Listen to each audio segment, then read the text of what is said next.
हासिनोतेबो नायथावथाव खालायनायनि बागै बलं तां बेदेगते हास्ते हाबां सामंखाय दंगो तांसिल बुबाग्राखर आगुलनि सालबागानाव अक्सिजेन पार्क फियगै रिफाइका हास्तिनि मन्त्रि अक्रा बिप्लब कुमार देब आसल कक साना थांतनि मन्त्रि अक्रा बिप्लब कुमार देब हास्तिनि तंकर संलुकरनो हजाक तंगनि बागै साका असामताय दरगै साका हास्तियो गोबां कुगनो वैक्सीन नाहारजाक फियाबा मोतायनायनि बागै फातार हास्तिनि बरब फायनाय हायनिबाय हजाक तंगनि बागै ककजारखा आसल मन्त्रि अक्रानो कारिबो फायमानजाखा ताबुनि बलं तां बेदिनि मन्त्रि बरमगोनां एनसि देबरमा एमएलए कृष्णदन दास नकारि कुबुनि आदं र जाते मुसुखै पादा चेंगिनिका हास्तिनि मन्त्रि अग्रना कारि कुबुनि आदं र आसल पान्दा पाइमानि उलो पार्क बेरिनायका माजा फैनाय नारवाय र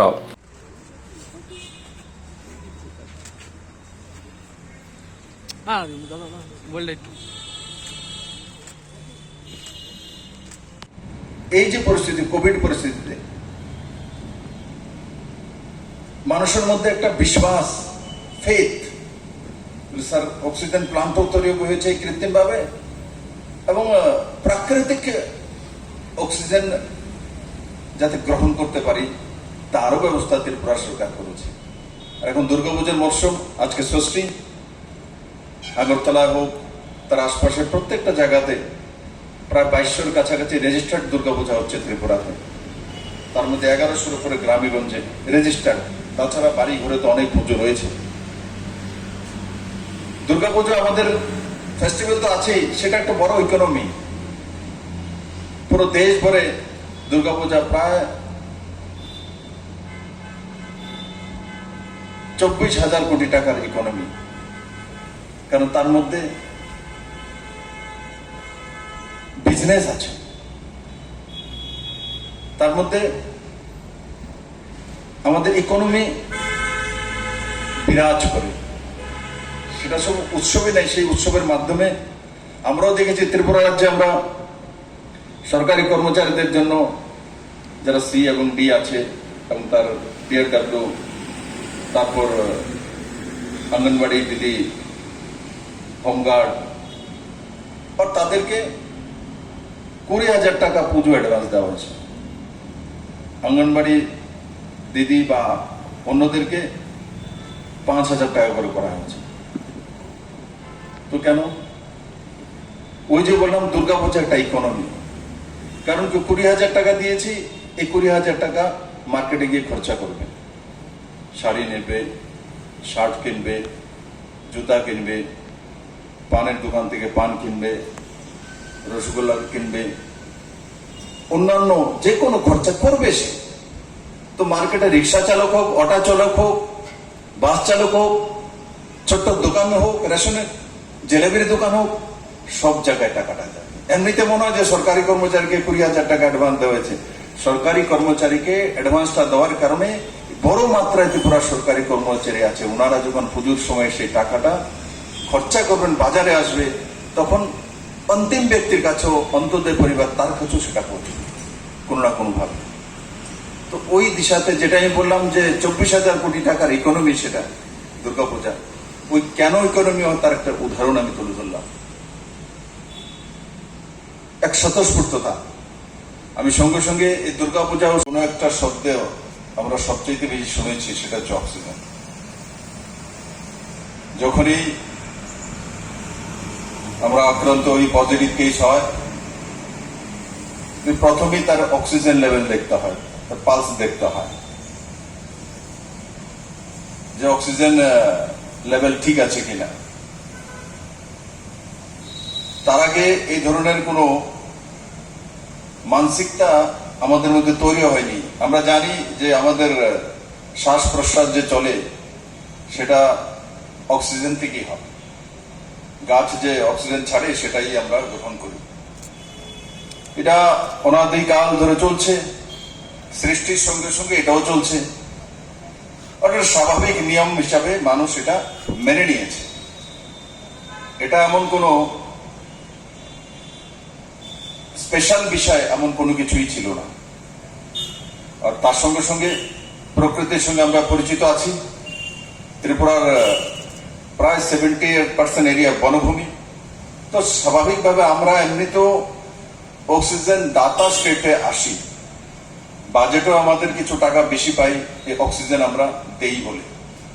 তো স্বাভাবিকভাবে অক্সিজেনের জন্য ত্রিপুরাতে সমস্যা এটা কোনোদিনই আমাদের সামনে আসেনি, কিন্তু এই কোভিডের পরিস্থিতিতে যখন লাঞ্চে আক্রমণ হচ্ছিল, তার যে ভাইরাস বিশেষ করে আমাদেরকে কমজোর করছিল লাঞ্চে, তো তখন অক্সিজেনের বিষয় এসছে।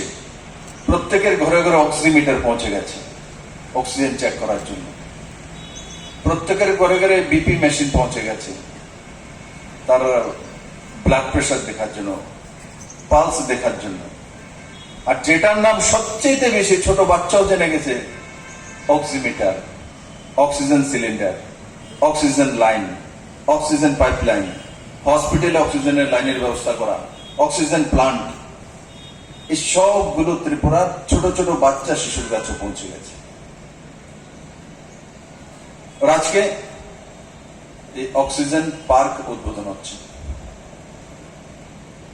তো এই করোনার পরিস্থিতিতে সবচেয়ে বুঝি মানুষের বড় বন্ধু হয়ে থাকে সেটা হচ্ছে অক্সিজেন। সে তো আমাদের জীবনদাতাই, কিন্তু যখন করোনায় যদি ভাইরাসটা আমাদের মধ্যে বেশি আসে,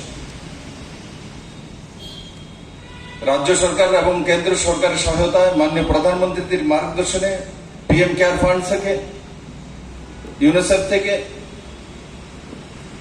আমরা ত্রিপুরাতে বড় মাত্রায় অক্সিজেন প্লান্ট তৈরি করেছি এবং কার্যান্বয়ন করেছি, সেগুলো চালু হয়ে গেছে। 7 অক্টোবর মাননীয় প্রধানমন্ত্রী একযোগে দেশে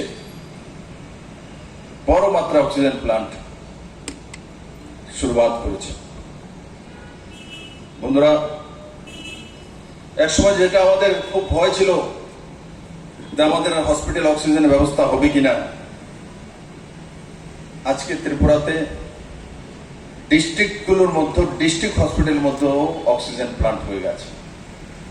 আগে মাত্র 2টি প্লান্ট ছিল, তাও ছোট, একটা 900 আর একটা 300-400 কাছে, 1200 কাছাকাছি পার মিনিটে যে তার অক্সিজেন তৈরি করার ক্ষমতা লিটারে।